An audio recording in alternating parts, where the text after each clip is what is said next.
I wanted to welcome everybody to today's installment of Descendidas. There'll be a little bit more information about everything, but I just want to say I'm Frances Negro Montaner. I'm one of the co-organizers with Jason Wozniak and Miguel Angel Blanco of this series on debt and education in Latin America, which is organized by the Debt and Education Working Group at Columbia University, which is supported by the Institute for Latin American Studies.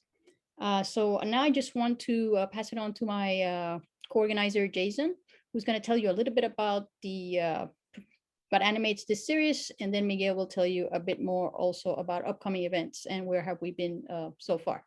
Jason, go ahead. Thanks, Francis.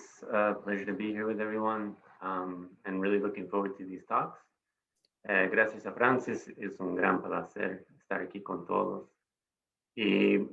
So just a couple words about what we're trying to accomplish. We set out to really try and think through with activists and academics across the Americas, the ways in which debt is working transnationally, the ways in which it is really hollowing out, in particular, education on multiple levels. But also importantly, we're very interested in studying in a collective fashion with activists and others, the ways in which we can fight back, resist, both inside education and through educational activities. Entonces es un grupo que tenéis un interés de estudiar la deuda en una forma transnacional, particularmente en las Américas y el Caribe. Y tenemos un interés muy grande, particularmente en el campo de educación, en dos sentidos. La forma en que la deuda tiene un impacto muy fuerte sobre la educación, y la educación es la experiencia educativa, pero también las instituciones, pero también cómo podemos luchar contra la deuda en la educación y a través de varias formas de pedagogía contra la deuda. So we've been bringing together different groups of people from Argentina, from El Salvador, Chile, United States, Puerto Rico, and other places, in order to study in a collective fashion some of the ways that we can think beyond the debt economy, some of the ways in which we can create the bonds necessary to create, to cultivate another way of relating and being in the world, not only in education, but generally speaking. Entonces estamos haciendo reuniones con personas en Argentina, Chile, El Salvador, acá en los Estados Unidos, Puerto Rico, con el objetivo de pensar juntos sobre las formas colectivas que podemos imaginar otras formas de ser en el mundo y otras formas de practicar educación. So with that, I will pass it over to Miguel, who will give a short summary of the first two events. This is the third event out of 4. Entonces voy a pasar para Miguel, que va a hacer una, ¿cómo se dice? Resumo, no sé, sobre los dos eventos primeros antes de este. Aquí tenemos más dos, acá hoy y la semana que viene. Entonces, gracias y Miguel, por favor. Muchas gracias, Frances y Jason, y bienvenidos. Welcome, everyone. I will kind of do a mix of English and Spanish in this short summary. And as a recapitulation, so far, we began our first encounter with the enriching contributions of feminist scholars and activists, Verónica Gago and Lucía Caballero from Argentina and Rocío Zambrana from Puerto Rico, while Rocío focused on the colonial extensions of debt as a capture mechanism of labor and subjectivities, emphasizing the activist repertoire enacted by, in response, colectivas feministas in Puerto Rico. From Argentina, Verónica and Lucía added to the conversation how debt works as a fixation mechanism onto feminized bodies and economies. So this made us think how to demystify the assumed abstraction of debt as a very specific generator of patriarchal violences. So we initiated this series on debt by rendering its indebtedness as very situated, but also heterogeneous phenomena whose gendered and colonial dimensions need specific interventions. Entonces empezamos esta serie con los aportes feministas y académicos, activistas desde Puerto Rico por un lado y Argentina por otro, para entender cuáles son las violencias específicas que genera la deuda y también para entender cuál es el impacto cotidiano de la deuda. De esta forma, desmitificando su carácter o su asunción abstracta y generar en consecuencia colectivos, alianzas tanto nacionales como transnacionales. Por un lado, Rocío nos informó de cuál es el componente colonial, las dinámicas coloniales de la deuda, y por otro, Verónica y Lucía nos hicieron conscientes de cómo la deuda, por un lado, genera opresión y genera violencia específica patriarcal, pero por otro también moviliza movilizaciones feministas dentro y fuera de Argentina. We continued exploring the counteracting of debt from educational pedagogies, both within and outside formal institutions, thanks to the research and pedagogical experiences of scholars Stephanie Hueso, Jason Wozniak, and Raquel Torres Arzola. So in this second installment of the series, from El Salvador to Puerto Rico and across the Americas, we thought about the institutional generation of indebted subjectivities, as well as its depoliticizing character when trying to overturning them on account of student bodies and onto them. So the increasing fees in the region of a formal education and the burdens for students to collectively organize against student debt on campus because of the pandemic was contrasted in this conversation with the dynamics and politicizing potential of popular education. So diverging from, while tackling the subjectivizing patterns of student debt, popular education in this series offered a myriad of methodologies to re-understand education as community building, and hence as co-learning and co-management when it comes to land, natural resources, and local production, among other instances. So we ended our second conversation in this series by asking how, where, and with whom education can be oriented in the collective pursuit for hope from and against financial and educational indebtedness. Entonces, en el segundo encuentro transicionamos desde la dimensión colonial y de género a la dimensión pedagógica y que también tiene que ver con la tierra y el reentender la educación desde y contra la educación formal y las subjetividades específicas que genera la consecución de una educación formal. Por un lado, estuvimos aprendiendo sobre cómo la educación formal impide una organización y una politización de los estudiantes contra la deuda que genera la educación formal y por otro las alternativas de la educación popular para reentender la educación y también para politizar la educación como un movilizador contra la deuda. Entonces estuvimos viendo casos específicos de colectivos, por ejemplo, en Puerto Rico y en El Salvador, que reapropian la tierra y reorganizan la tierra desde la educación y como una forma de educación. Y concluimos con la idea de cómo generar esperanza desde y contra la deuda desde su dimensión financiera y desde su dimensión educativa. And for today, we are delighted to keep engaging with these academic and activist approaches to all these matters by listening to the contributions of activist Ume Hawk from Debt Collective, Shariana Ferrer Núñez from Colectiva Feminista en Construcción, and Juan Pablo Rojas, Deuda Educativa, and moderated by media scholar at Belgrade, Alexandra Perisic, who is also an organizer at the Debt Collective and the author of the book Precarious Crossings, Immigration, Neoliberalism, and the Atlantic, published by Ohio State University Press. So, Alex, cuando quieras, the floor is yours. Thank you. Okay, thank you, gracias. Hi, everyone. I'm really happy to be here today and to help facilitate this conversation, which promises to be really inspiring. So today we're going to be talking about debt activism and movement building across the Americas and the Caribbean. And we hope to hear about different local struggles, but also connect debt liberation movements across the region. Because while it comes with many different local flavors, indebtedness and the neoliberal logic of debt are global issues, and any kind of debt liberation will require a lot of transnational solidarity. So I really hope that this is what we can tackle today, in what ways our struggles are similar, are different, but also what would it really mean to be in solidarity with one another. Ok, yo también lo voy a hacer en inglés y en español. Perdón por mis errores en el español. Bueno, yo estoy muy contenta de estar aquí con ustedes y de ayudar a facilitar esta conversación. Entonces, hoy vamos a hablar sobre el activismo en contra de la deuda y la construcción de movimientos sociales en las Américas y el Caribe.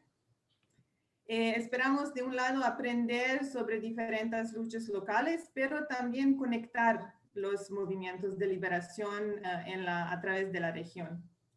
Porque si a menudo se presenta con diferentes sabores locales, la deuda y la lógica neoliberal de la deuda son problemas globales y como tales requieren solidaridad transnacional y una organización transnacional. Entonces espero que vamos a hablar de eso, de cómo nuestras luchas son similares, son diferentes y bueno, lo que significa de estar en solidaridad unos con los otros. So we have some wonderful speakers, presenters tonight, many inspiring organizers who for many years have been very active in social movements. And so this is how it's going to work. I'm going to introduce our speakers one by one. Each is going to speak for about 15 minutes. And then hopefully this will leave a lot of time for discussion.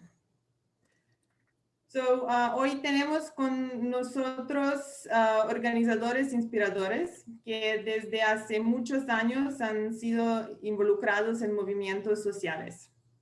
Y entonces lo vamos a hacer de la siguiente manera. Yo voy a presentar a cada ponente que va a tener, cada uno como va a hablar más o menos 15 minutos y después vamos a tener mucho tiempo para una discusión. So our first presenter is Juan Pablo Rojas.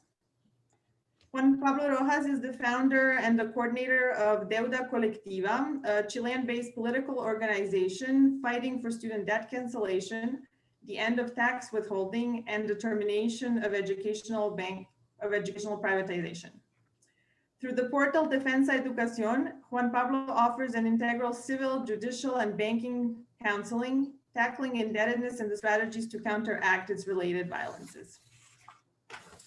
Entonces, nuestro primer ponente es Juan Pablo Rojas. Juan Pablo Rojas es el fundador y coordinador de Deuda Educativa, una organización política con sede en Chile, que lucha por la cancelación de la deuda de los estudiantes, el fin de la retención de impuestos y el fin de la privatización de la educación. A través del portal Defensa Educación, Juan Pablo ofrece una asesoría civil, judicial y bancaria sobre el endeudamiento y las estrategias para contrarrestar las violencias relacionadas. Entonces, Pablo, te escucho. Juan Pablo, te escuchamos. Gracias, Alexandra. Jason, ¿me vas a traducir entonces? Bueno. Juan Pablo, un minuto. For everyone in English, I will be translating, not translating, but interpreting roughly because I'm not a translator from Spanish to English, but I will be doing my best to translate what the heart of what Juan Pablo is saying in the chat. So I will be typing in the chat some of the key aspects of Juan Pablo's talk, but I can't promise everything. So I'll do my best. Gracias, Juan Pablo. Okay. Juan Pablo, yo te voy a decir cuando te quedan más o menos 5 minutos en el chat privado. Solo para que sepas. Ok. Bueno, darles las gracias antes que todo por la invitación.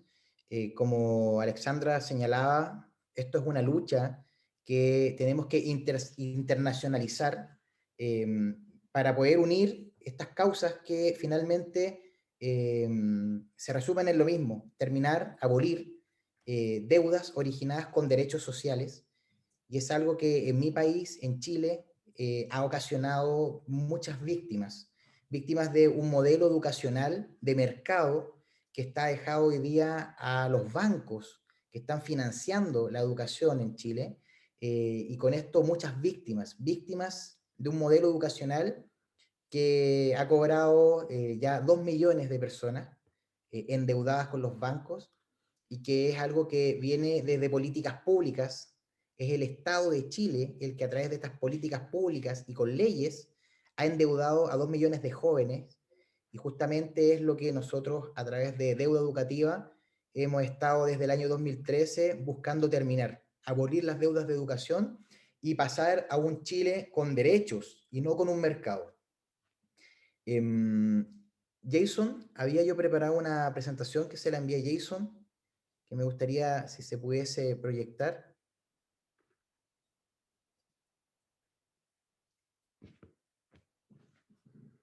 Pero bueno, Francis, ¿tú tienes la posibilidad de hacer, Juan Pablo, un host para proyectar?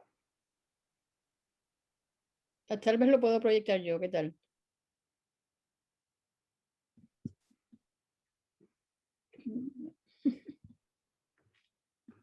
Un minuto, por favor. Oh, sí, ¿no? ¿Dónde está? No parece tan simple.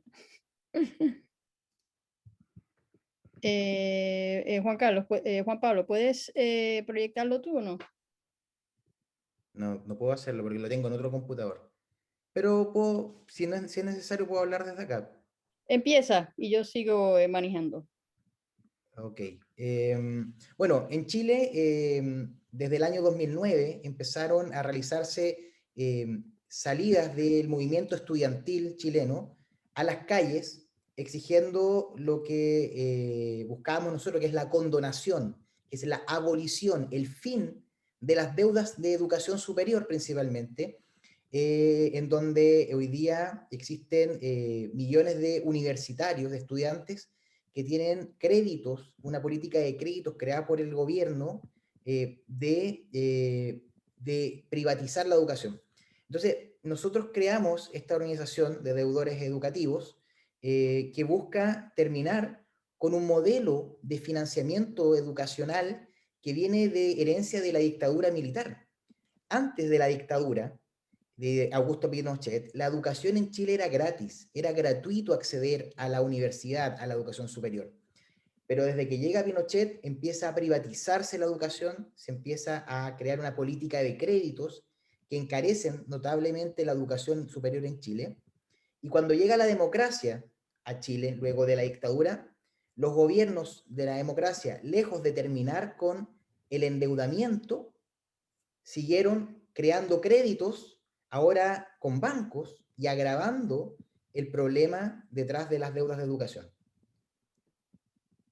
Esta política de créditos ya tiene a su haber 2 millones de afectados, 2 millones de personas con distintos tipos de créditos, pero todos créditos carísimos, algunos bancarios, otros directamente con las universidades, que en Chile funcionan como verdaderas empresas, y esto ha ido mercantilizando aún más el derecho social a la educación y entregando el financiamiento a bancos. Hoy día en Chile hay 8 bancos que participan de este negocio, que es muy lucrativo para los bancos.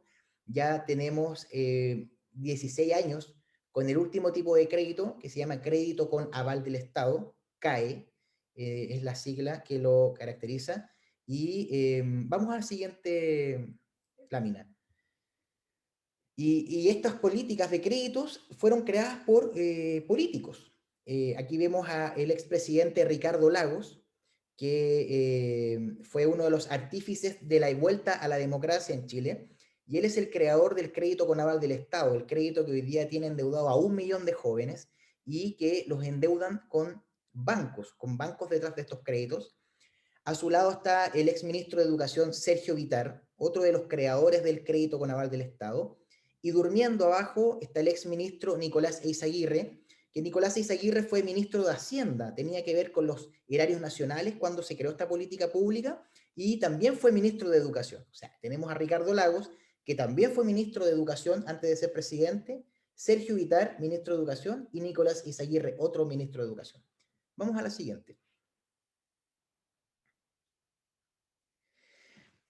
Todo esto, todo este fenómeno de endeudamiento, el año 2011 volcó a las calles de Chile a un movimiento estudiantil que empezó a solicitar, y dentro de las exigencias del movimiento estudiantil estaba la de condonar, de terminar con el endeudamiento, de pasar de una educación pagada a una educación gratuita, de sacar a los bancos del modelo educativo y de esa manera darle el lugar a la educación que es el lugar que tiene que tener, que es de un derecho. Vamos a la siguiente. Ok, dentro de este movimiento estudiantil del 2011, aparecen dirigentes que estaban en las fotos acá, se van a ver quizás en un momento. Aparecen dirigentes estudiantiles, por un lado una dirigenta que es Camila Vallejo, del Partido Comunista de Chile, y un dirigente estudiantil como Gabriel Boric, también encabezando este movimiento, este gran movimiento estudiantil en contra del mercado de la educación. Camila Vallejo fue bastante conocida porque con su carisma que tenía como dirigente, ella apareció en varias portadas de revistas internacionales, lo cual le significó una gran fama, lo mismo a Gabriel Boric, y ellos el año 2013 empezaron una campaña para llegar al Parlamento. Vamos a la siguiente lámina, por favor.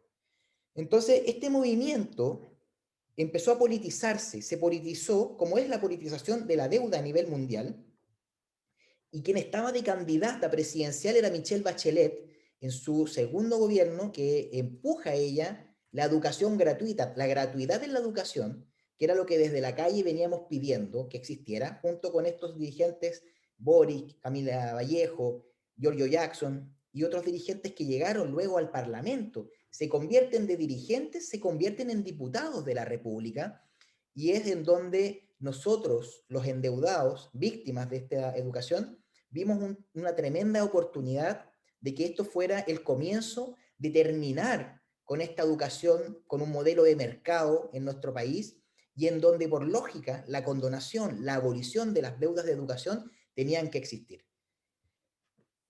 Vamos a la siguiente. Bueno, esta lámina se llama deudas morales, porque lamentablemente estos dirigentes que venían de la calle, al convertirse en políticos, al convertirse en diputados, se politizaron, se parlamentarizaron y se olvidaron del motivo por el cual ellos habían llegado al Congreso Nacional. Y lejos de apoyarnos y luchar en contra de lo que ellos habían señalado en la calle, se hicieron parte del modelo, del sistema. Hoy día Gabriel Boric es candidato a la presidencia de Chile con muy bajo porcentaje de aprobación. Hay mucha gente que le recalca hasta el día de hoy el hecho de que él nunca peleó desde el Congreso apoyando a los deudores, él nunca peleó por terminar con una educación de mercado. Y Camila Vallejo también terminó siendo una diputada más y estando dentro del sistema político. Por lo tanto, los deudores y las víctimas de la educación chilena, en estos dirigentes que habíamos apoyado, vimos lamentablemente cómo se hicieron parte del modelo político en Chile, defendiendo de alguna manera lo que ellos mismos estaban peleando en la calle. Vamos a la siguiente lámina. Bueno, ante esto, ante esta mala jugada de los políticos que nosotros habíamos apoyado para llegar al Congreso, es que nace Deuda Educativa el año 2013 y nosotros empezamos a organizarnos en 3 frentes, que son 3 frentes de acción que nos ha dado buenos resultados hasta la fecha. Uno es un frente social de organizar a los deudores, de educarlos. Por eso el nombre es Deuda Educativa. Nosotros educamos a los deudores sobre su deuda y les hacemos ver el problema que tienen detrás del endeudamiento y que son ellos los mismos actores que pueden hacer posible la eliminación de su deuda.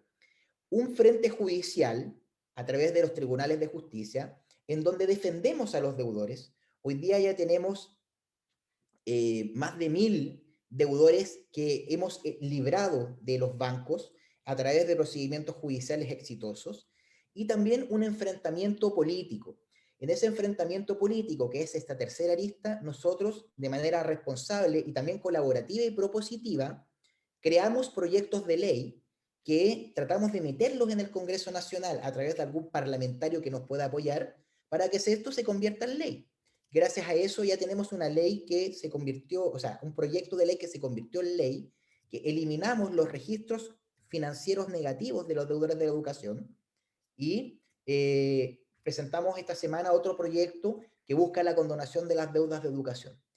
Pero también dentro de este frente político está el activismo, está la dirigencia, en donde nosotros nos enfrentamos a los políticos que a nosotros nos causaron este daño tremendo como es la deuda de educación. Vamos a la siguiente lámina, por favor. Y es así como nosotros, particularmente yo como activista y como dirigente, hemos realizado funas. Las funas en Chile es el enfrentar a un político o a alguna persona que ha hecho algo mal y visibilizarlo, publicarlo. Esta es una funa, es un enfrentamiento que yo le realicé hace 2 años atrás, justamente a los ministros que crearon el crédito, que es Sergio Guitart y Nicolás Izaguirre, que se televisó y se viralizó mucho esta funa, porque yo los abrazo y les dejo en la mesa del Congreso donde ellos estaban exponiendo dólares en la mesa, y les digo, aquí están los dólares con los cuales nosotros tenemos que pagar la deuda de educación. Eso ellos lo tomaron como una tremenda ofensa, pero también a nosotros nos ayudó mucho para poder levantar la moral de los deudores educacionales y también hacer ver a la sociedad que tenemos que enfrentar a aquellos políticos que a nosotros nos han causado daño, como son estos dos personajes. Siguiente lámina, por favor. Otra de las funas importantes que hemos realizado es la realizada a Ricardo Lagos, el expresidente de Chile que creó el crédito con el cual hoy día están endeudados 1 millón de personas. ¿Y por qué era importante enfrentar a Ricardo Lagos? Ricardo Lagos en la dictadura se hizo muy famoso porque él apuntó con su dedo en un programa televisivo al entonces general Pinochet, que era el dictador sangriento que tuvimos en nuestro país durante casi 20 años y con el cual existieron muchos desaparecidos, torturados, y se empezó a mercantilizar la educación. Ricardo Lagos se hace famoso por apuntar con el dedo al dictador Pinochet, y en esta ocasión yo lo apunto a él con el dedo, sindicándolo como el gran responsable de tener hoy día endeudado a toda una generación de jóvenes, de endeudar a niños, de vendernos con los bancos, y esto también levantó mucho la moral y el ánimo de los deudores educacionales. Vamos a la siguiente lámina.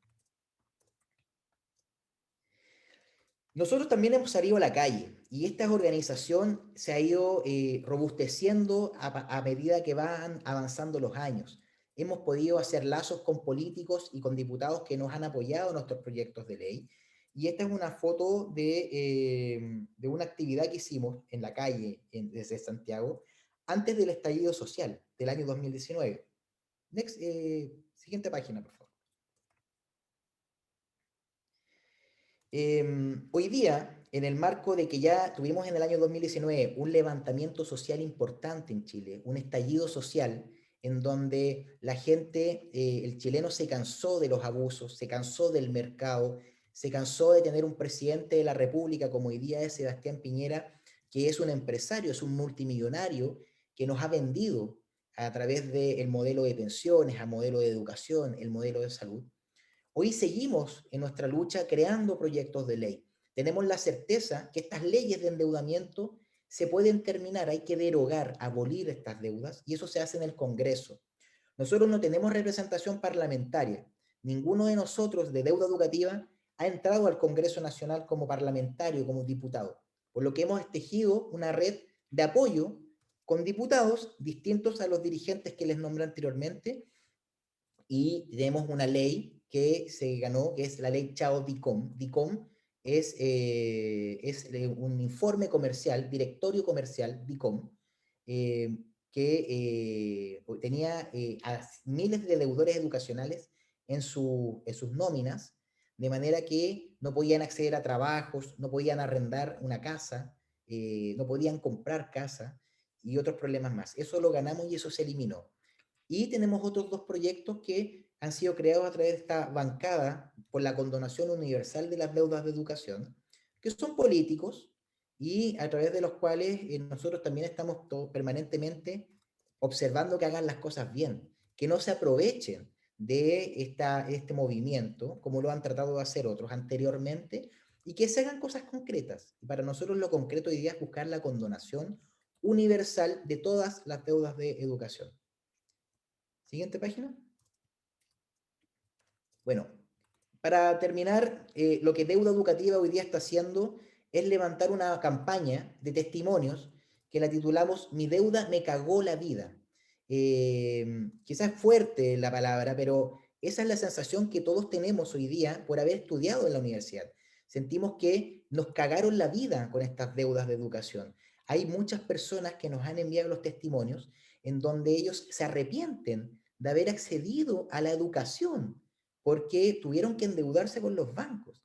Y cuando tenemos un país que, según lo que nos dicen, aspira a ser un país en vías de desarrollo, pero tenemos personas que se arrepienten de haber estudiado, que pierden toda confianza en la educación que el Estado le está ofreciendo, en donde tenemos personas que también se han suicidado por la presión de los bancos por sus deudas de educación, tenemos que cuestionarnos qué es lo que estamos haciendo mal.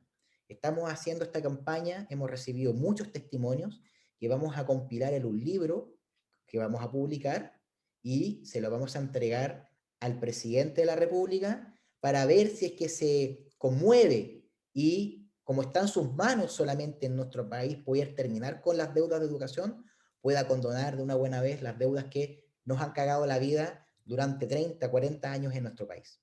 Muchas gracias. Muchas gracias, Juan Pablo. Thank you very much. Okay, great. I think actually there's going to be a nice segue from Juan Pablo's talk to Ume's talk. So our next presenter is Ume Hawk. Ume Hawk is the organizing director of the Debt Collective, a membership-based union for debtors and allies to fight against indebtedness from a myriad of perspectives, cases, and tactics.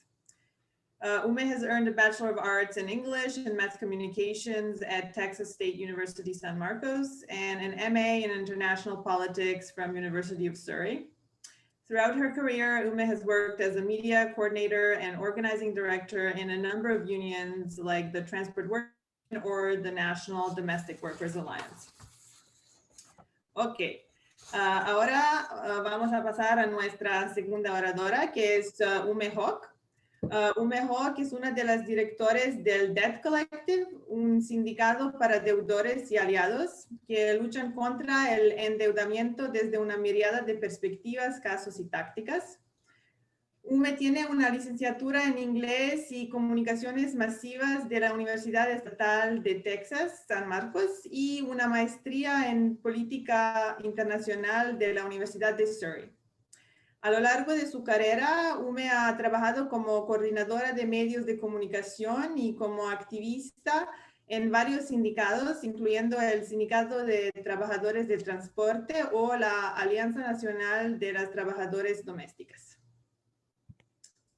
Okay, Umi, the floor is yours. Gracias. Thank you so much. Hi, everyone. It's great to be joining you today. I will be speaking in English, but there is incredible translation happening in the chat into Spanish. And thank you so much to Miguel for doing that. And if I am speaking too quickly, please let me know. I am going to try and show some slides as well. So let me see how that goes.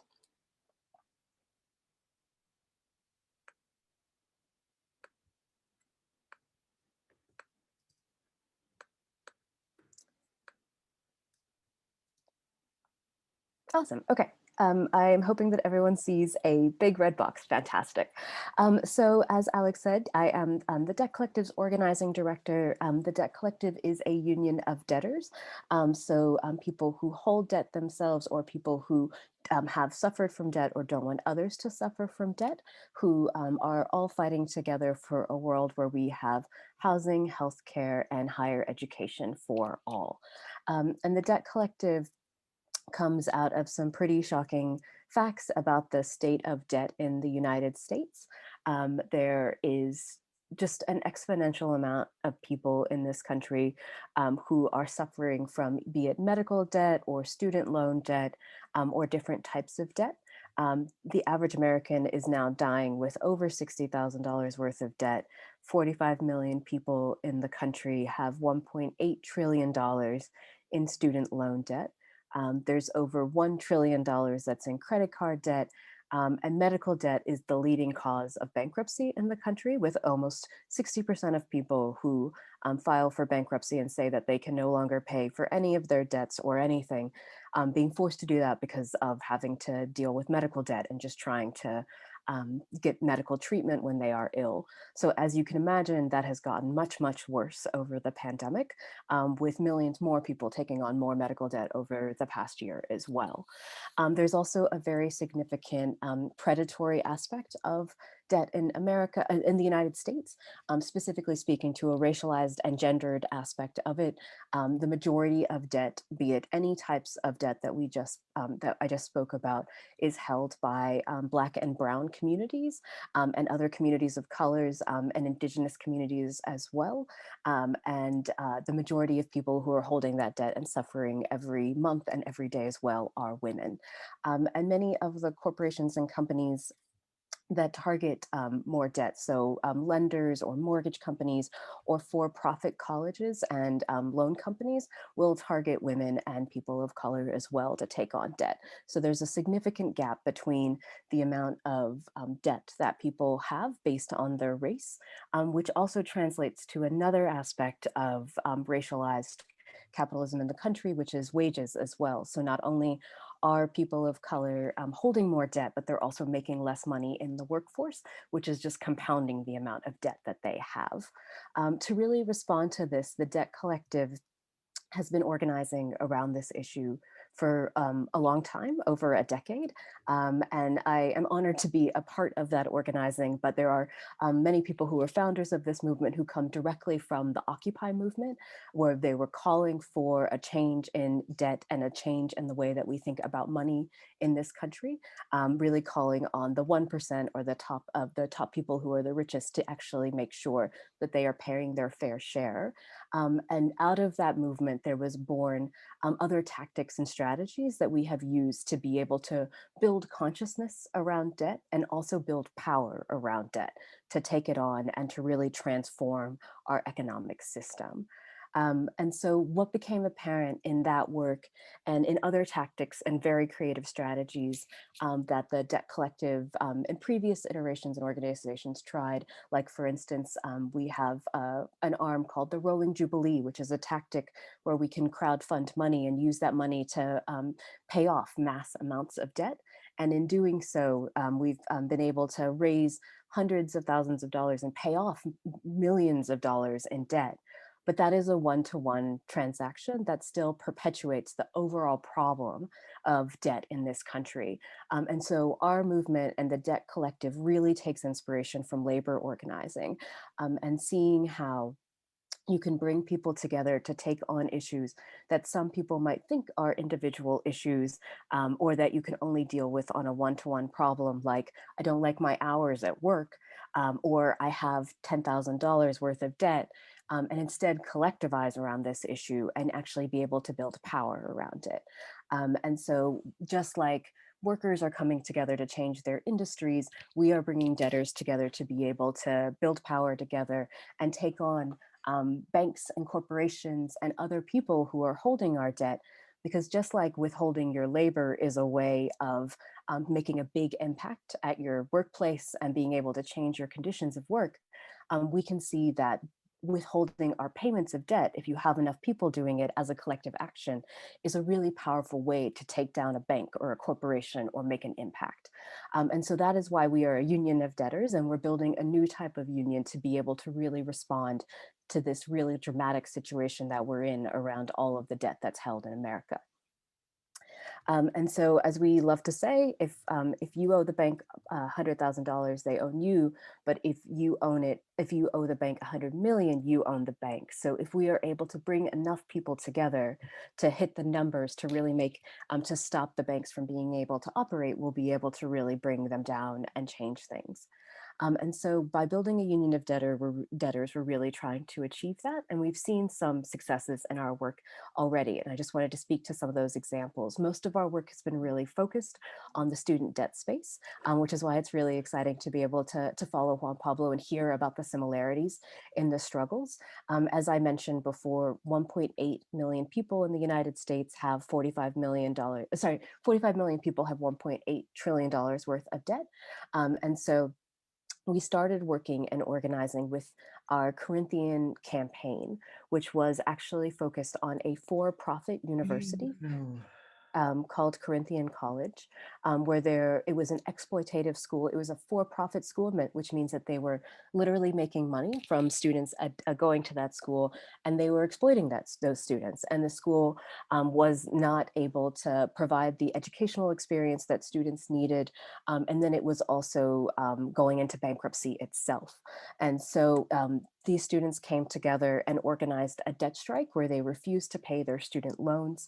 And we also took on other tactics and strategies to be able to support this strike. So we ran a legal strategy to be able to support that, a very comprehensive media strategy, trying to get stories out through social media and traditional media so people could really understand the struggles and situations of these students, and also understand that this wasn't, their individual issue. It was a problem with our higher education system that allowed that for-profit universities were able to exploit students in this manner.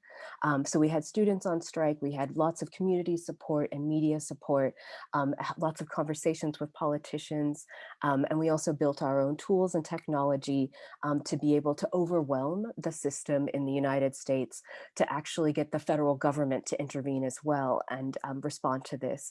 And through this campaign, we have just recently won full debt cancellation for students who were defrauded by for-profit universities, which started because these 15 students took that dramatic action of going on strike and organizing together.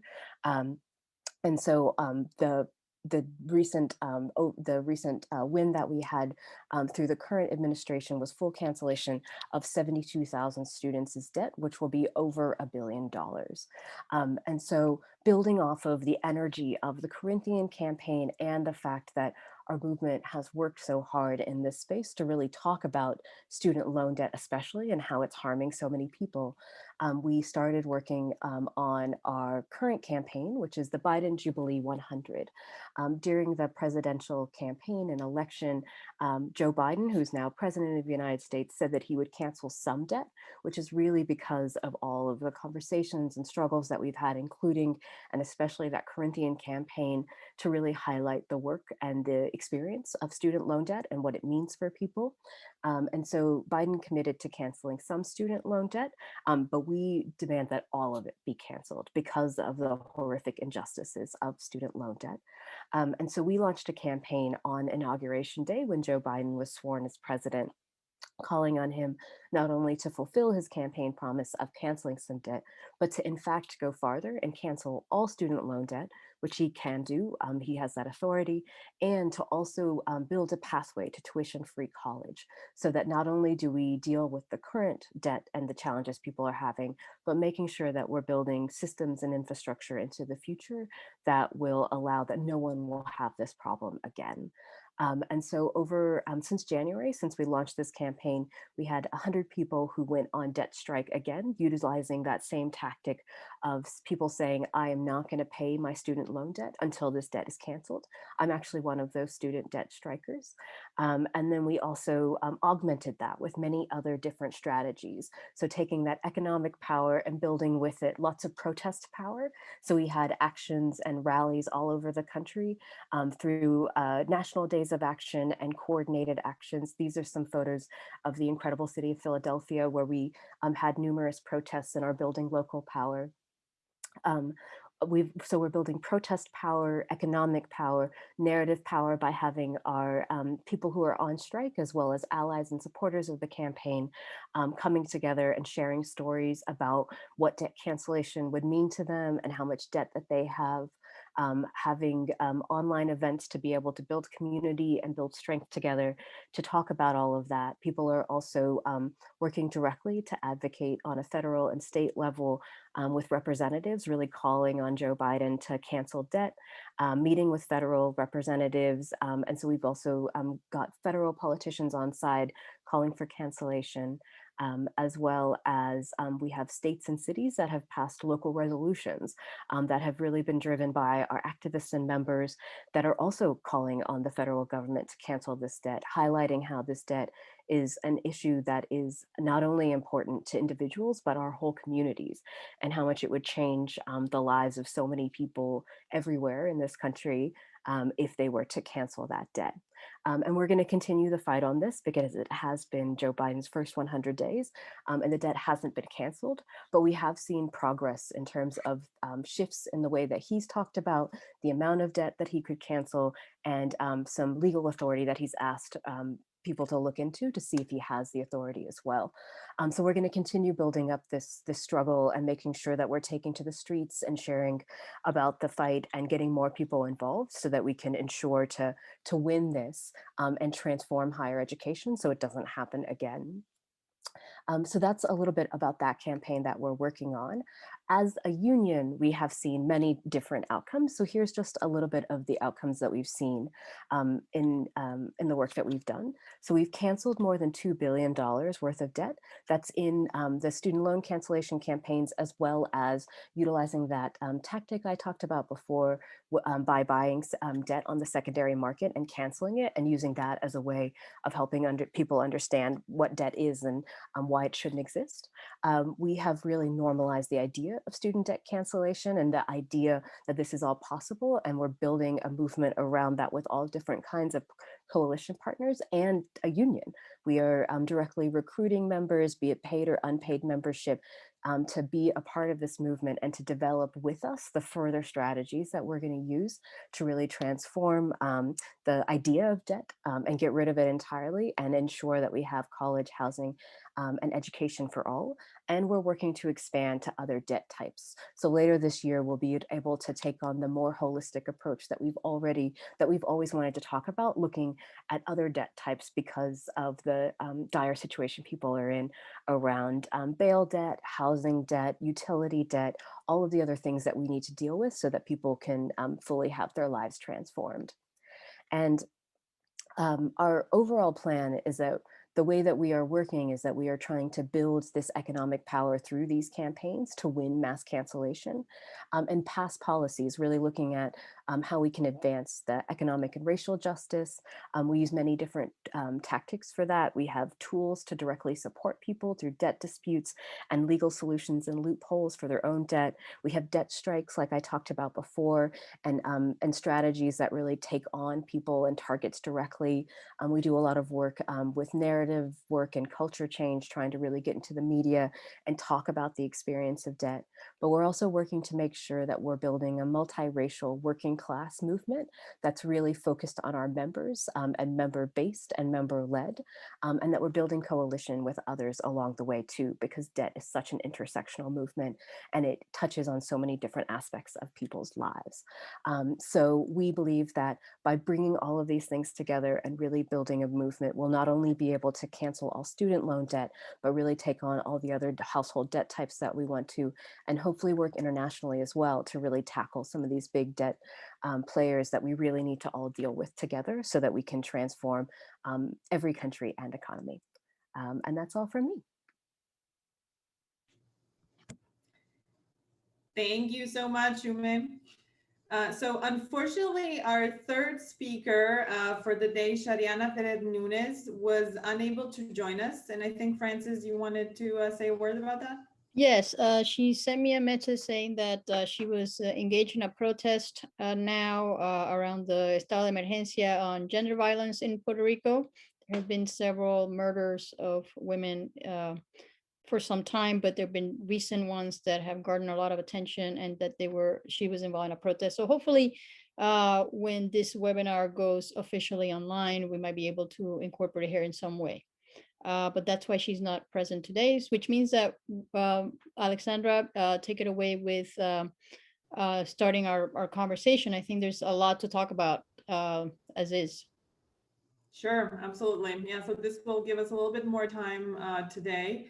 Now the floor is open. So basically anyone from the audience is welcome to ask questions. The questions can be asked in the chat, and then I will read them out loud to our presenters. And I also really, particularly because at the beginning we were talking about, connecting movements across the region, I really want to also encourage Ume and Juan Pablo to also, if they have any questions or comments from one another, to also engage one another directly. Ok, entonces ahorita tenemos bastante tiempo para una discusión. Entonces, si quieren, si alguien tiene una pregunta, lo puede poner en el chat y yo lo voy a leer a nuestros presentadores. Y también, bueno, quería decir a Ume y a Juan Pablo que si tienen preguntas uno para otro, un comentario o algo, que también esto es como una oportunidad para hablar entre ustedes. So the floor is open. If anyone has any questions, I have a lot, so I will wait for 5 seconds before speaking.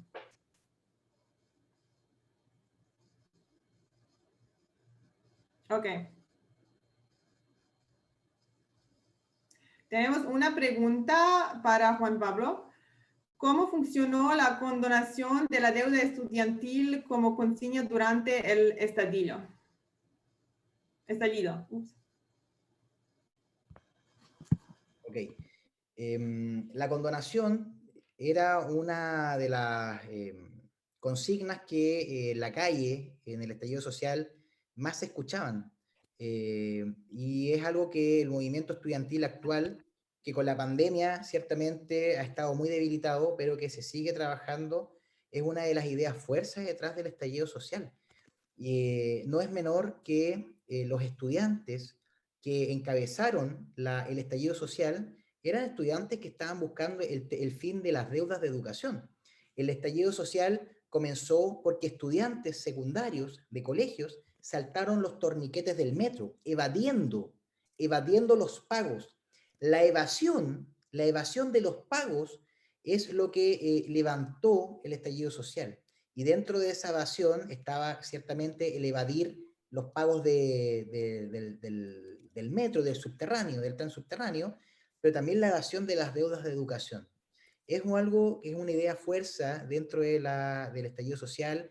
En las calles del centro de Santiago, donde se concentró las masividades de las protestas, están rayados en los muros: eliminen las deudas del CAE, del Crédito Canadal del Estado, eliminen las deudas de educación, y es algo que está ahí, en la calle, la gente es lo que quiere. Por eso lo que decía Hum es importante, es cómo tomamos esto como conseguir poder político a través de la cancelación de las deudas. Y es algo que nosotros también estamos haciendo, igual como lo están haciendo ustedes. Y ya han pasado harto tiempo, viene mi hijo. Yo no quiero que mi hijo tenga deuda. Y es lo que nosotros también queremos. Estamos luchando para que nuestros hijos no tengan la deuda. Pero eso es lo que te puedo decir en relación a qué ha pasado con las deudas de educación en el estallido social. Juegan un rol principal dentro del levantamiento social. Thank you. Gracias, Juan Pablo. Tenemos una pregunta de Lucía. Sí, muchas gracias. Espérate antes, Lucy, que Jason tiene algo. Sí. No, yo quería traducir un poco de la respuesta de Juan Pablo en inglés, muy rápido. Dale.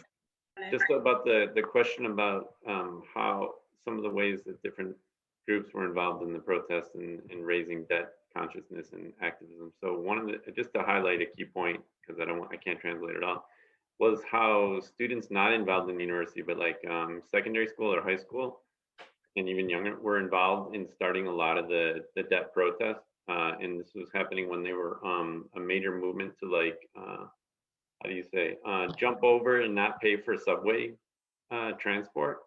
And so just like saying like, you know, basically, fuck this, we're just gonna take back from, you know, free transportation. And this had enormous consequences. And so you had all these people like hopping the subway turnstile in order to get free transportation. And this was a larger part of like a protest against like some of the ways that the state and public goods had been privatized. And so Juan Pablo was just talking about some of the ways in which these participants played a major role in some of the uprisings against debt. More or less, it's one part of what Juan Pablo said. Gracias. Thanks, Jason. Lucia, do you want to ask your question now? Sí. Bueno, primero felicitar a los compañeros por la organización del evento y también agradecer a las exposiciones y bueno, una pregunta dirigida a Juan Pablo, quien conozco y también admiro mucho su trabajo, es, primero, o sea, yo quisiera que profundice en esta idea de organizar en lo social a los deudores y a las deudoras, ¿no? En dos sentidos. Por ejemplo, cómo, porque entiendo que ahí el eje es la deuda educativa, pero por ejemplo, también en relación a lo que decía la compañera de Debt Collective, primero hay también una situación en la que aparecen nuevas deudas constantemente, ¿no? Por ejemplo, en la pandemia, nosotras hemos relevado, y creo que también lo dijo la compañía de Debt Collective, la aparición de nuevas áreas de la reproducción social que se empiezan a financiarizar, ¿no? Entonces ahí, ¿cómo hacer ese trabajo de articulación de comenzar a articular en relación a la deuda? Y por otro lado, me parece una pregunta es, por ejemplo, ¿cuál es la relación con los sindicatos? ¿No? En Argentina tenemos el problema y a la vez potencia, ¿no? De que hay mucha gente también organizada en relación a la demanda por salario o por mejoras en los ingresos, ¿no? Entonces, organizarse en relación a la condonación de la deuda resulta una novedad. Entonces, ¿cómo se da la articulación con esos otros reclamos? Gracias. Compañera, gusto de verte. So I was just thinking, Jason, since you became the translator of the hour, do you maybe want to quickly translate the question in English? Sure, I can. Some of the things that Lucy was asking about to both Juan Pablo and Ume have to do with there's new types of debt that are being generated constantly, and particularly during the pandemic. So a question around like organizing around those different types of debt. And both Ume and Juan Pablo touched on that. And then also this important question about what's the relation with organized labor. And Lucy made the point that, often labor will fight for a better salary or some other types of benefits. But I think part of the question has to do with like, what's the relation around organized labor and debt organizing? So yeah. Thank you, Jason. Sorry to put you on the spot. Okay, Juan Pablo, ya traducimos la pregunta y ya puedes hacer. Bueno, la pregunta de Lucy es bastante interesante porque en nuestro país, a diferencia de como sucede en Argentina, parece ser de que la gente tiene menos conciencia y estamos tomando conciencia, estamos aprendiendo a tomar conciencia, a agruparnos para poder pelear en contra de los abusos. Particularmente en Chile los sindicatos lamentablemente funcionan de la mano muchas veces de partidos políticos.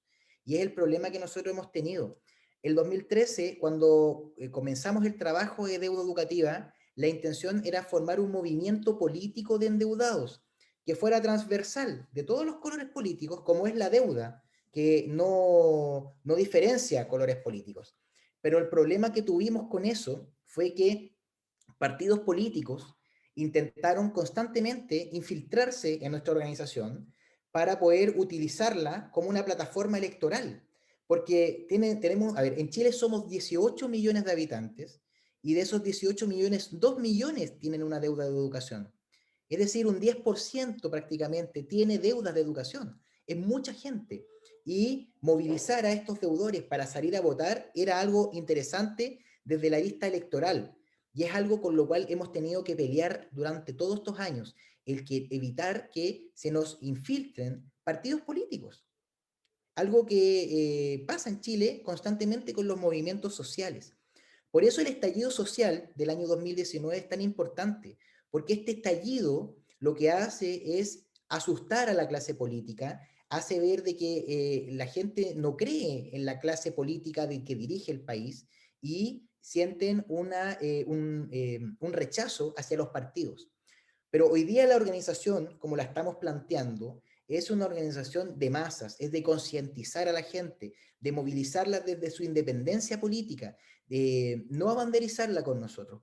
Creemos que hoy día la gente, es muy difícil movilizar a deudores educacionales, al menos en Chile.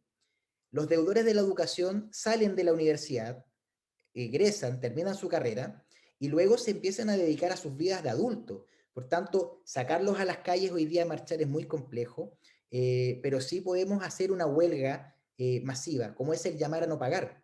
Y ahí también con la compañera del Debt Collective coincidimos, nosotros también estamos haciendo un llamado a que la gente no siga pagando los créditos universitarios. Y es lo que nosotros hoy día estamos haciendo un llamado.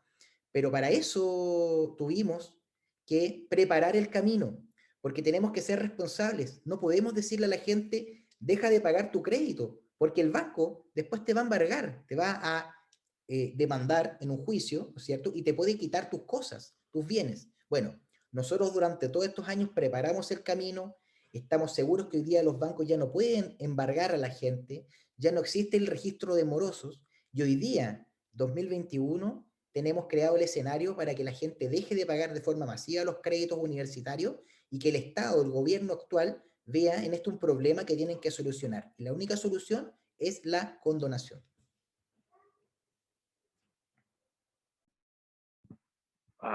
Just to note, and then Umi, maybe you want to respond as well to this. Just a quick, so Francis translated some of Lucy's question and Juan Pablo's response in the chat. And just to emphasize, I think it's in there, but how Juan Pablo was talking about how difficult it is to form a critical consciousness around debt, even amongst student debtors who make up, by his estimate, roughly like 10% of the population of Chile. So it's an enormous, there's, I think he said 18 million people in Chile, and there's close to 2 million people in student debt. And yet it's still difficult to create that critical consciousness of indebted life that would lead to mass strikes, that would lead to transformative change. So, and then the rest is in the chat, some key highlights that Francis typed. So Ume, perhaps you want to address some of this too. Yeah, definitely. Thank you for the question.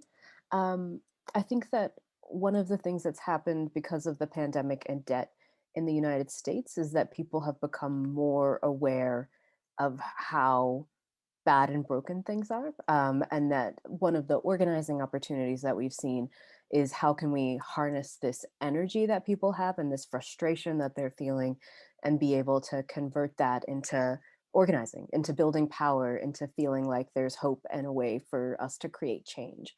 And what are the solutions that we can show that exist, that we can be able to utilize to be able to effectively take some of that energy and convert it to that.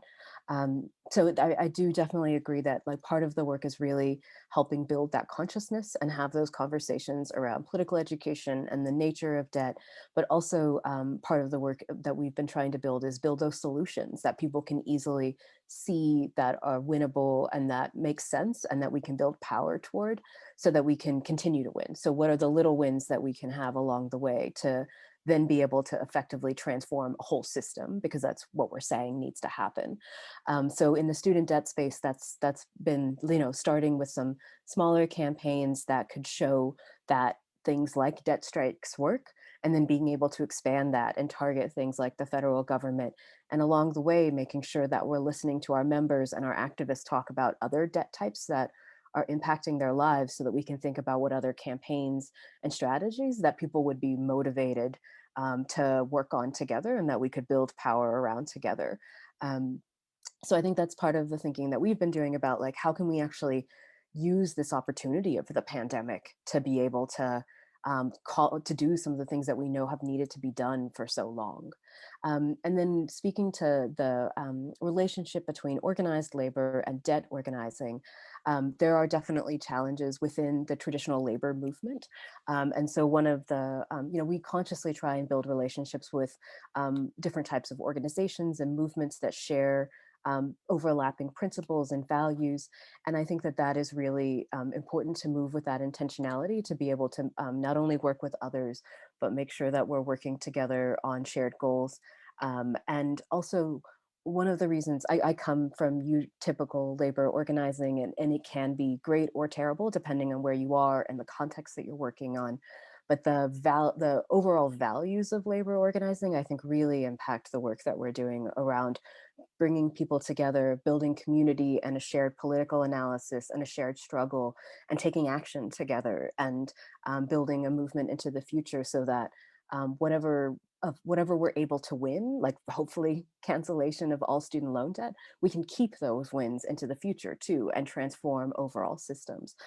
So I think that's also part of the relationship, is just being able to take those strategies and be able to implement it in debtor organizing as well to make sustainable movements. Thank you. So we have 2 questions in the Q&A and 1 question from Jason. So let's start with the question in the Q&A. Actually, these are 2 questions from Lena Lavinas, one for Ume and one for Juan Pablo. And let me start this time with a question for Ume. I'm going to read it. So first of all, she wants to thank you for your very interesting presentation. And the question is the following: debt cancellation would radically reverse the financial sector, most profitable sector, securities market. How is the financial sector reacting against such a strong movement like the debt collective? And I guess I can try to translate this into Spanish. Entonces, la pregunta es que la cancelación de la deuda educativa cambiaría de una manera radical el sector financiero, y en particular el securities market, eso no sé cómo se dice en español. Y entonces la pregunta es cómo está reaccionando el sector financiero en contra, o sea, en relación a un movimiento tan fuerte como el debt collective. Thank you for the question. So it's a really great one. And I think that the response is probably obvious: not well. They don't respond well. They don't want anything to change. And I mean, why would they? Things are working out so well for them while millions of people struggle. And so I think that is, that's why it's so important to us, for us to be building this large and powerful movement and to actually get people active and involved in it. Because part of the reason that things get so bad is because they know that if things are the way they are, they will continuously be profitable, and we will always be in servitude and indebted to that aspect of the market. And so by trying to win smaller campaigns, win larger, but build a large vision, we're really hoping that we're able to build a movement that's able to withstand whatever gets thrown at us, because they have the money to talk to politicians and to involve themselves in elections and to just kind of circumvent a lot of the work that we're doing. But the history of the United States shows that it is only when people collectively organize and build power together and take action together that we can change anything. And so we're really trying to follow in the guise of things like the civil rights movement and the labor movement, where you take on those big players and recognize that they will throw everything they can at you, but it will be the power of our organizing and our solidarity that is the reason we win. I have a kind of related question, maybe. Do you see opportunities or any kind of shifts on the ground? During the pandemic, there's been a lot of debate whether we're moving into a different articulation of capital sectors as a new block of power. So I wonder, from the point of view of your work, and the same for Juan Pablo, from the point of view of the work that you do you see any changes in the ways that politicians are responding, or sectors of capital are responding, or do you see more of a continuity before the pandemic? Can I just directly respond? Is that okay? Yeah. I definitely think there's a shift. I think there's a shift not only in the collective understanding, but the general population has around like these systems of capital that have been oppressing us for so long that maybe people haven't really thought about because it hasn't been as dramatic as things have been. Millions of people have lost their jobs and they lost their healthcare, and student loans had to be paused because that's how bad things are. So I feel like that that dramatic shift changed things. And I think that also helped change some hearts and minds of politicians as well as all of the decades of work of people advocating and organizing in this space to begin with, from the Occupy movement, but going all the way back to every movement that you can think of. People have talked about the aspects of financialization that actually really harm people. And over time, I feel like that has really become more normalized. And it is why a presidential candidate like Joe Biden, who's from the debt capital of the world, the credit card capital of the world, Delaware, would call for something like cancellation. I don't know if it comes instinctively from his heart. I think it's because of organizing and people actually calling for this. So I think that between the narrative shifts that have been happening historically, and then the moment that we have all experienced collectively around a global pandemic, we've hit a specific opportunity to be able to continue to expand this consciousness and for all of us to take action and win together. But it's taken all of that legwork as well as this dramaticism, unfortunately, that we can hopefully use to make a better world.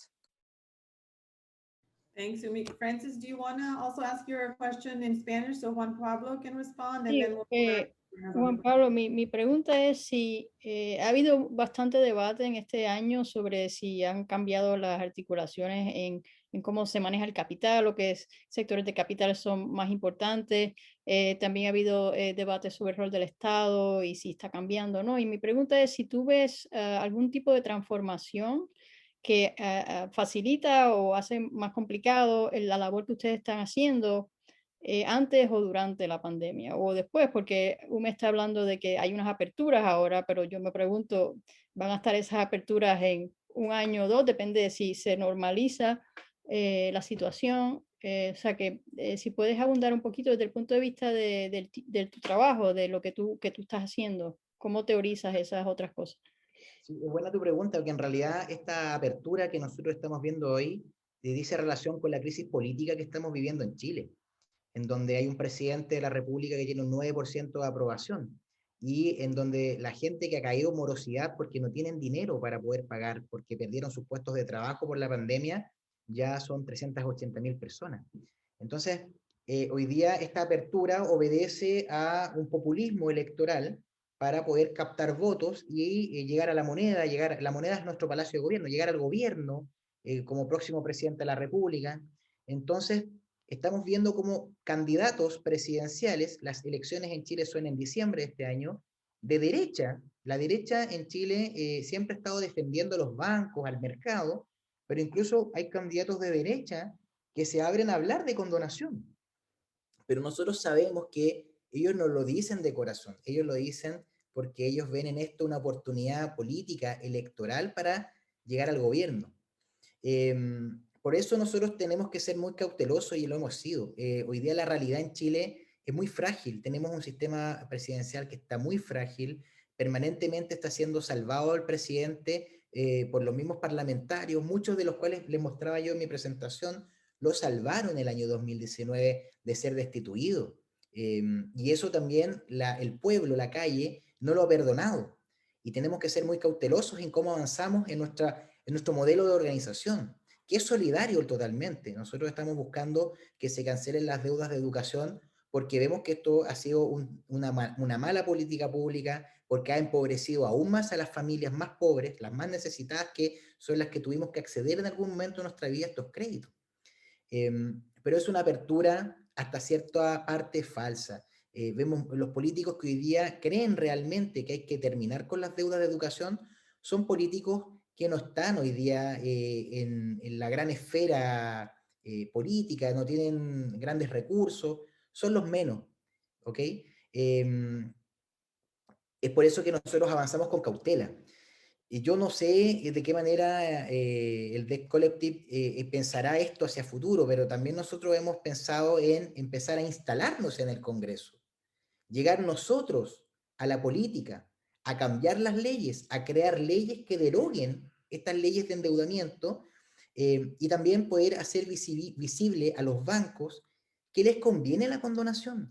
Terminar con las deudas de educación va a significar que la gente va a tener más dinero y ese dinero se va a ir como circulante para poder adquirir casas. En Chile la gente hoy día es muy caro comprar una casa. tienen que seguir viviendo eternamente con los padres, eternizando la vida en casa de familiares. Y esa precarización de la vida es lo que nosotros vemos que se va a mejorar con la condonación. Esto es algo que, yo te lo digo, va cambiando todos los días. En Chile hoy día el sistema de gobierno está muy frágil. En cualquier momento pensamos que el presidente puede salir.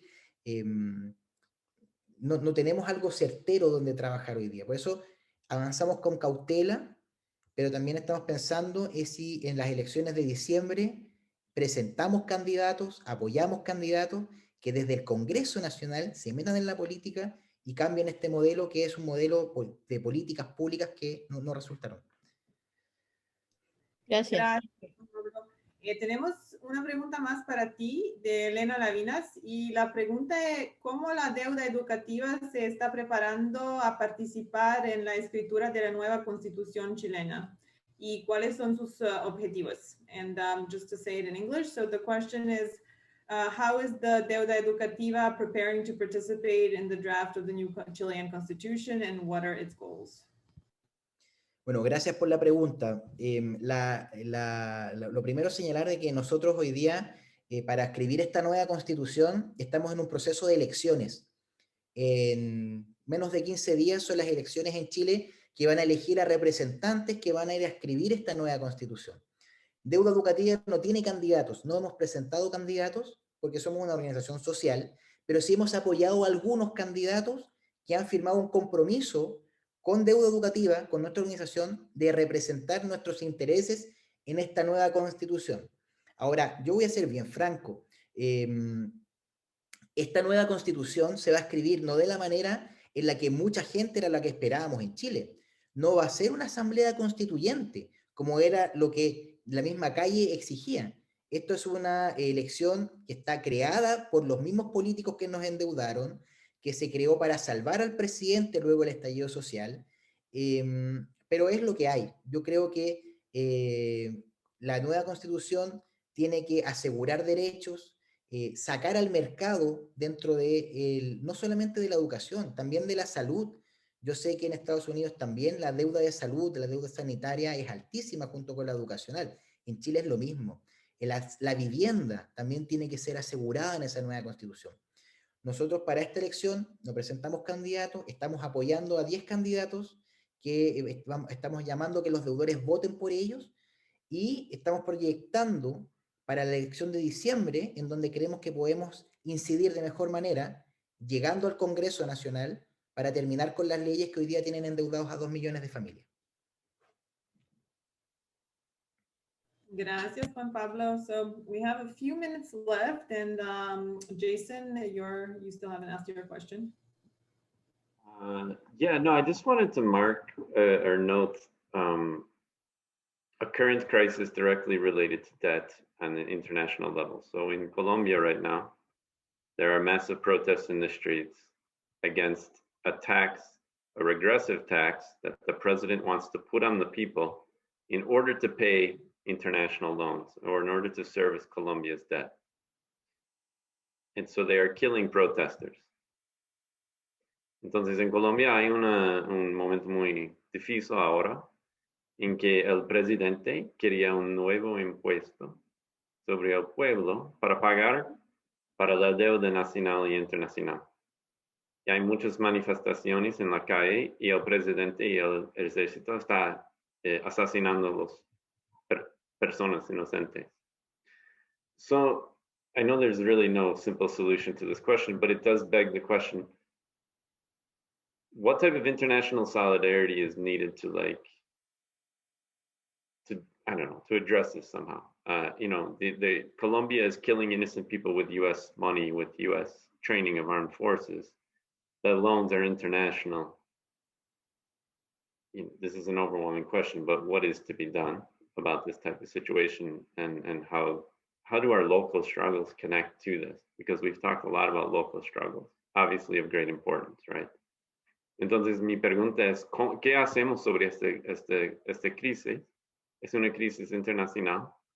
Particularmente, bueno, importante notar que el gobierno de Colombia está asesinando personas de Colombia con las armas de los Estados Unidos, con el dinero de los Estados Unidos. Entonces yo pregunto, estamos hablando sobre cosas local de nuestros países, de los Estados Unidos, Chile, Argentina, pero ¿qué hacemos sobre esta crisis internacional? Y obviamente no hay una respuesta fácil, y es muy complicado, pero yo quería notar esta conexión, ¿no? So I just wanted to note this connection, and I don't really expect anyone to have any answers, but I think it is part of the impetus of the group to try and talk about these connections. So if anyone has any thoughts, alguien tiene algunos pensamientos. Great. I was hoping that we would the question of international solidarity. So thank you, Jason. Today at least we have about 5 minutes to resolve the problem of international solidarity. Estaba solo diciendo que estoy contenta porque, o sea, esperaría que íbamos a llegar a la cuestión de la solidaridad internacional y que hoy tenemos como para resolver ese problema. Pero si alguien tiene un comentario, podemos terminar con eso. So, Kumi o Juan Pablo. Mira, dale, Juan Pablo. Sí, comentarios sobre lo que está sucediendo en Colombia. El comentario sería sobre cómo se pueden vincular los movimientos de distintos lugares en solidaridad internacional. Y lo que yo iba a decir en transición sería que parte tiene que ver con cómo se politiza la deuda, no solo a nivel local, como dice Jason, sino en sus conexiones internacionales. Y aunque Sharia no estuvo aquí, pero en Puerto Rico pienso, y en el Caribe en general, es una región del mundo donde pienso que la deuda no se ve en su dimensión como gobernanza, no solamente en países individuales, sino como parte del sistema global capitalista, ¿no? Entonces, es una óptica también, ¿no? Que habría que, en ese proceso de educación de deuda, tendría que también incorporarse, sería una de las cosas que se puede hacer, es empezar a incorporar esas otras dimensiones de deuda a nivel internacional como parte de la educación. Y también quería simplemente mencionar que el grupo de trabajo de nosotros va a estar haciendo algunos mapas sobre las conexiones internacionales de cómo se mueve la deuda. Y tal vez si lo logramos, cómo se resiste y cómo tal vez potenciales modos de conectar. O sea que eso está no lo vamos a resolver, pero está en agenda de trabajar más sobre el tema. Bueno, yo les quiero agradecer en realidad esta posibilidad de poder conversar. Deuda Educativa siempre ha admirado el trabajo que Debt Collective ha realizado en Estados Unidos y durante mucho tiempo quisimos conversar con ustedes y conocerlo y conocer su realidad, que no está tan lejana de lo que nosotros estamos viviendo en Chile. Uno podría pensar de que en Estados Unidos, que es un país que es conocido por el neoliberalismo que tiene, no deberían existir causas sociales, pero en realidad tú te vas dando cuenta que en realidad el enfrentamiento que el Debt Collective ha hecho es el mismo que nosotros estamos haciendo acá con deuda educativa. Y no es coincidencia que cuando yo abrazo a estos exministros de educación, les dejo dólares en la mesa. Finalmente es el dólar, es la internacionalización de la moneda y del mercado lo que a nosotros nos tiene jodidos en todos lados. Por eso veo esto como una tremenda oportunidad de poder conversar y conocer sus experiencias, no solamente con las deudas de educación, también lo que están haciendo las compañeras en Argentina con Lucy Caballero y a través de Desendeudadas, las queremos, es ver cómo el mercado se va metiendo en todas las aristas de nuestra vida. La vivienda, la salud, la educación. Y es algo que debemos crear, y lo señalaba en una reunión que habíamos tenido en algún momento, un frente internacional en contra de las deudas de derechos sociales. Para eso nosotros estamos súper disponibles. Yo les agradezco la oportunidad de poder conversar y poder conocerlo y siempre aprendiendo constantemente de ustedes.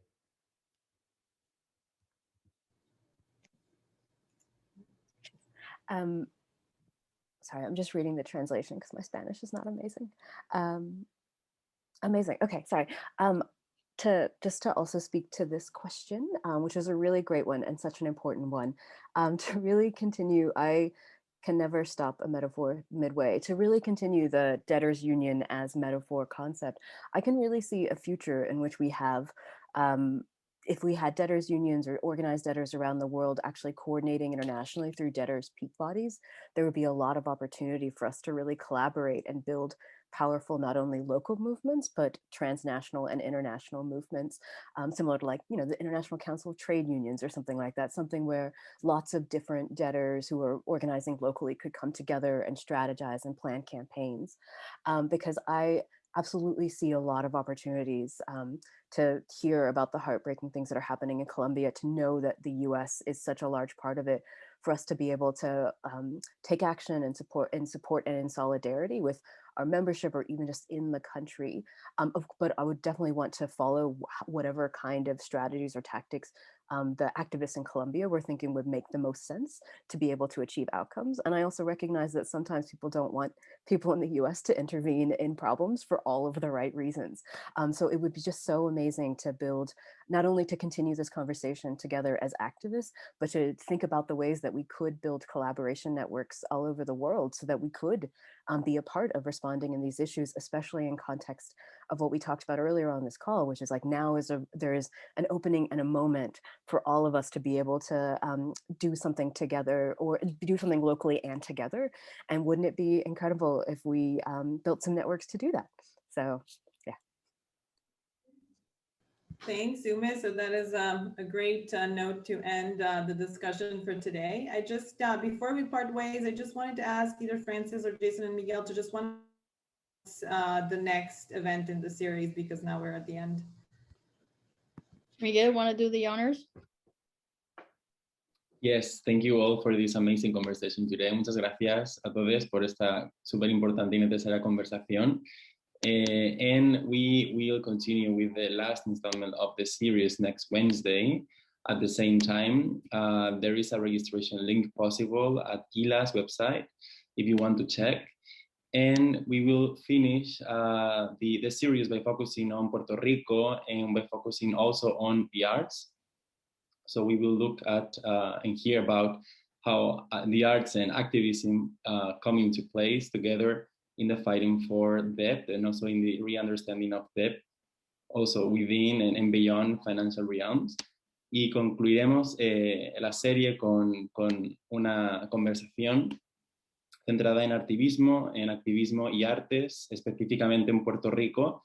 Contaremos con diferentes ponentes, Frances incluida, que van a hablar sobre diferentes tácticas, estrategias y formas de hacer arte y de hacer activismo para concienciar desde y contra la deuda y su dimensión financiera. Así que les animamos y les invitamos a que puedan asistir a este último evento y a seguir repensando estas cuestiones. Que es en el 12 de mayo a las 3. El 12 de mayo, miércoles que viene. Okay. Thank you, everyone. Gracias a todos. And we hope to see you at the next event. Esperamos verles al próximo evento. Cuídense, muchas gracias. Un abrazo. Gracias a todos. Gracias a ustedes. It was great. Thank you so much. Thank you. Thank you.